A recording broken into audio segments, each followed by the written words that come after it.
The invitation to my brother Alexander's wedding arrived in a cream-colored envelope, adorned with gold leaf and custom calligraphy. Inside, beneath all the fancy typography announcing the union of Alexander James Preston and Victoria Catherine Montgomery, was a handwritten note from my brother.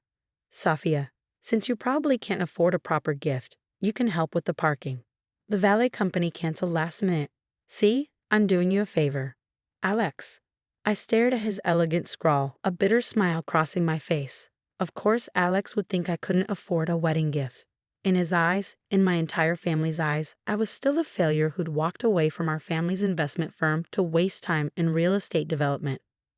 What they didn't know was that my waste of time had turned into Meridian Properties, one of the most successful luxury venue development companies in the country. Not that I advertised this fact. After years of their constant belittlement, I learned the value of staying quiet and letting them underestimate me. The wedding was to be held at the Grand Bellevue, the most prestigious event venue in the city. Floor-to-ceiling windows overlooking the bay, crystal chandeliers, marble floors imported from Italy. It was exactly the kind of over-the-top opulence my brother loved to flaunt. It was also, though Alexander didn't know it, my latest acquisition. I purchased the Grand Bellevue through one of my shell companies 6 months ago, maintaining the previous management team to keep operations running smoothly. No one in my family knew. They were too busy mocking my little real estate hobby to pay attention to who really owned the venues they frequented. Miss Preston, my assistant Julia's voice pulled me from my thoughts. The venue manager called. Your brother's wedding planner is making some unusual demands. I set down the invitation. Let me guess. Alexander wants to rearrange the entire space. Julia nodded, checking her tablet. They're insisting on moving the grand piano from the ballroom, even though it's literally built into the floor. And they want to paint the marble columns gold. Of course they do. I sighed, remembering Alex's tendency to view everything as adjustable to his whims. Tell management to handle it as they would any other client. No special treatment. Even though it's your brother's wedding? Especially because it's my brother's wedding. I picked up the invitation again, running my finger over his condescending note. Let's see how he handles being told no for once. The next day, I received a furious call from my mother. Sophia, why aren't you helping your brother? The venue is being completely unreasonable about his requests. I kept my voice neutral, suppressing a smile. Hello to you too, Mom. What seems to be the problem? The Grand Bellevue is refusing to accommodate any of Alexander's perfectly reasonable changes. They won't even let him paint the columns. It's his wedding day. Doesn't he deserve everything to be perfect? Perfect, like the day Alex had convinced our father to give him control of the family business, claiming I was too soft for finance. Or the day he'd announced to our entire extended family that my decision to leave and start my own company was proof I couldn't handle real responsibility. I'm sure the venue has its reasons, Mom. Historical buildings often have strict preservation requirements. She scoffed. This is why you never succeeded in business, Sophia. You accept limitations instead of pushing past them. Your brother understands how to make things happen. I bit back a retort about exactly who owned the venue they were so desperate to modify. I'm sorry to hear about the difficulties. I'll see you at the wedding. Yes, well, she sniffed. At least you can make yourself useful with the parking. Try not to embarrass us. The day before the wedding, I visited the Grand Bellevue to check on preparations. The manager, Thomas, met me in the private owner's office, a space my family had no idea existed. Miss Preston, he greeted me with obvious relief. Your brother's wedding planner has been persistent. I looked out the office window, watching the staff set up chairs in the garden. Have they made any more unusual requests? They're now demanding we remove the historic chandelier because it doesn't match their color scheme. He hesitated, and your brother was quite vocal when we refused. I can imagine. Alex had always been prone to temper tantrums when he didn't get his way. Maintain the venue's policies. If he complains tomorrow, direct him to file a formal grievance with the owner. Thomas smiled slightly.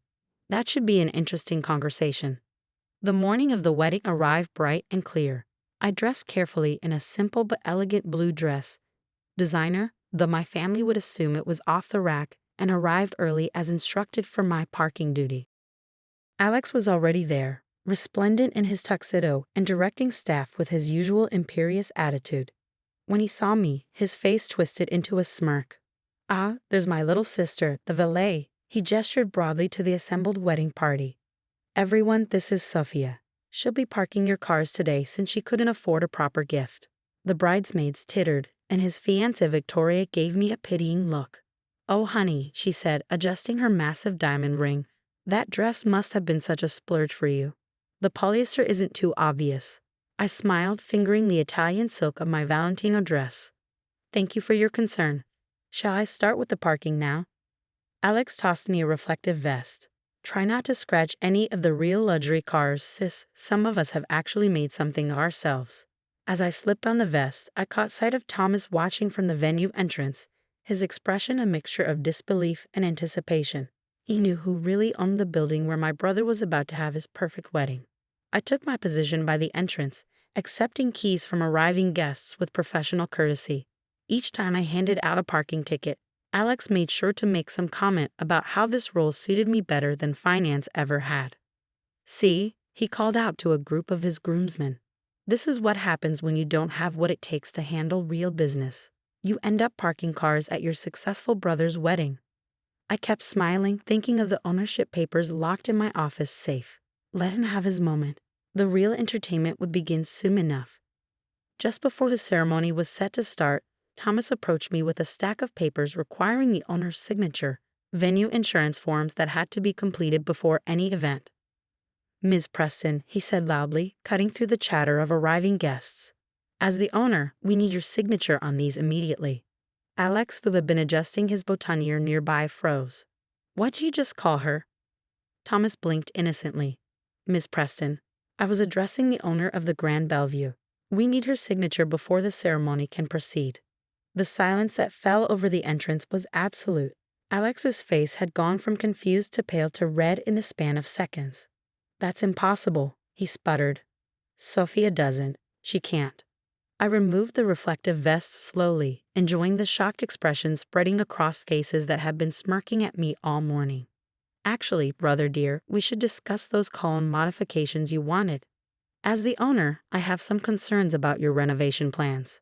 The next few moments unfolded like a scene from a movie. Alex's face cycled through shades of red I didn't even know were possible, while his fiancée Victoria's perfectly contoured makeup couldn't hide her growing horror. Around us, guests who had been smirking at my valet duty just minutes ago now stood frozen, champagne glasses halfway to their lips.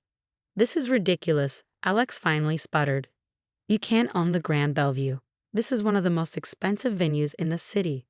I took the paperwork from Thomas, signing each page with deliberate care. "Actually, Meridian Properties acquired it 6 months ago, and Meridian Properties belongs to me." I smiled, handing the forms back to Thomas. "You know, that little real estate hobby you all love to mock." "Sophia." My mother's voice cut through the tension as she rushed forward in a flutter of expensive silk. "What are you doing? Stop this nonsense immediately. You're ruining your brother's wedding." "Am I?" I turned to her calmly. "I simply came to park cars, as instructed. It's not my fault no one bothered to check who actually owned the venue before making demands about painting historic columns and removing built-in fixtures." Victoria stepped forward, her white dress rustling. "This is just spite. You're jealous because Alex is successful and I'm what?" I interrupted softly. "The owner of not just this venue, but 15 others like it across the country. The CEO of a company worth more than the family firm Alex is so proud of running." I gestured to the magnificent building behind us. "The person who gets to decide whether your wedding continues at all." That last point hit home. Victoria's face went pale. "You wouldn't?" "Actually," Thomas spoke up, consulting his tablet, "we haven't received the final payment for today's event. As owner, Ms. Preston has the right to." "I'll handle the payment," my father's stern voice joined the fray as he pushed through the growing crowd. "Whatever game you're playing, Sophia, it stops now." I raised an eyebrow. "Your credit cards won't work here, Dad. The venue's payment system has strict instructions regarding the Preston family accounts." Alex took a threatening step forward. "You planned this. You waited until my wedding day to humiliate me." "No, brother dear. You did that all by yourself when you decided to make your sister park cars." I straightened my designer dress. "I simply chose not to correct your assumptions about my success, or lack thereof." "The guests are arriving," Victoria hissed, grabbing Alex's arm. "We have to do something." I checked my watch. "Well, you have two options. One, you can continue with the wedding, following all venue policies exactly as written. That means no painting, no renovations, no tantrums about the chandelier. And the second option, my mother demanded. You can find another venue. Though good luck booking something comparable." I gestured to the stunning architecture around us, on such short notice. The silence that followed was deafening. Alex's best man whistled low under his breath, and several guests had their phones out, undoubtedly recording every moment of this delicious drama. "Fine," Alex ground out through clenched teeth. "We'll follow your precious venue policies." "Wonderful," I beamed. "Thomas, please show the bride and groom to their ready rooms. And Alex?" I held out the reflective vest he tossed at me earlier. "I believe you'll need to find someone else to park the cars." As the wedding party shuffled inside, my father lingered behind. "Was this really necessary, Sophia? Couldn't you have revealed your success at a more appropriate time?" I met his gaze steadily. "Like when, Dad? At the family dinners I'm never invited to, or during the business discussions where you all talk over me? Alex chose to humiliate me at his wedding. He just didn't expect me to be in a position to respond." "But, did you know," I continued, "that while you were all laughing at my little real estate hobby, I was building one of the most successful venue management companies in the country?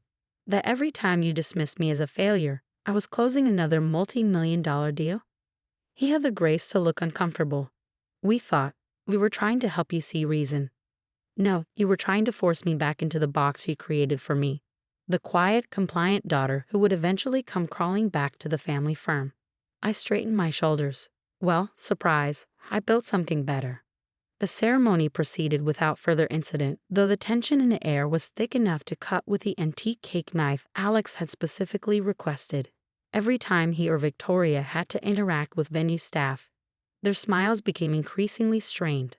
During the reception, my mother made one last attempt at damage control. "Darling," she approached my table, where I sat sipping champagne that cost more than the car they thought I drove. "Surely we can smooth this over. The family name is doing just fine, Mom. My company is actually more prestigious than the family firm now. Not that any of you ever bothered to check. But why didn't you tell us?" I laughed softly. "Would you have believed me? Or would you have found some way to dismiss my success, just like you dismissed every other achievement that didn't fit your narrow vision of what I should be?" She had no answer for that.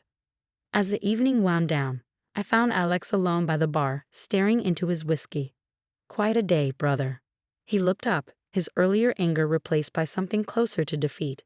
"How long have you been planning this?" "I haven't been planning anything. You're the one who insisted on having your wedding here. You're the one who decided to make me park cars instead of treating me like family." I sat down beside him. "I just chose not to correct your assumptions. All those years," he muttered, "while we were mocking your career choices. You never once asked what I was actually building. None of you did." I stood up, smoothing my dress. "Enjoy the rest of your wedding, Alex. The venue really is beautiful. It's one of my favorite properties." As I turned to leave, he called after me. "Sophia, that comment about my company, about Meridian Properties being worth more than the family firm, was that true?" I smiled. "Check tomorrow's Financial Times. There's a lovely article about the hidden giant of the luxury venue industry, though I suppose it's not so hidden anymore." The next morning, my phone was flooded with messages from family members who had suddenly discovered a deep appreciation for real estate development.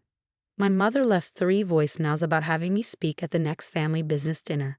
Even Victoria sent a tentative text about getting together for coffee. I ignored them all, instead focusing on the latest acquisition report for a stunning chateau in France. Let them scramble to adjust their worldview. I had built my success without their support or approval. I certainly didn't need it now. A week later, I received a letter from Alex. Inside was a proper thank you note for the use of your incredible venue, along with a clipping from the Financial Times article about my company. At the bottom, he had written, "I'm sorry. I should have asked what you were building instead of assuming you were failing. Though I still think making me sweat about the venue on my wedding day was a bit much." I pinned the article to my office wall, right next to the photo of me in that reflective vest. Sometimes the best revenge isn't about grand gestures or public humiliation. Sometimes it's simply about standing in your truth and letting others realize how wrong they've been. As for the venue, I hear Alex and Victoria have been much more polite to the staff during their subsequent visits. Amazing how quickly people's attitudes change when they realize who signs the checks. The next time my family gathered for a holiday dinner, they chose to host it at the Grand Bellevue. After asking my permission, of course. I sat at the head of the table, watching them all compete to show how supportive they'd always been of my entrepreneurial spirit. You know, my father said during a lull in conversation, "I always knew you had it in you." I raised my glass, enjoying the way the historic chandelier, the one they'd wanted to remove, sparkled above us. "No, Dad, you really didn't. But that's okay. I knew, and in the end, that's all that mattered." Success, I've learned, doesn't always need to announce itself with fanfare. Sometimes it's sweeter to let others discover it on their own, preferably while wearing a reflective vest at a venue you own.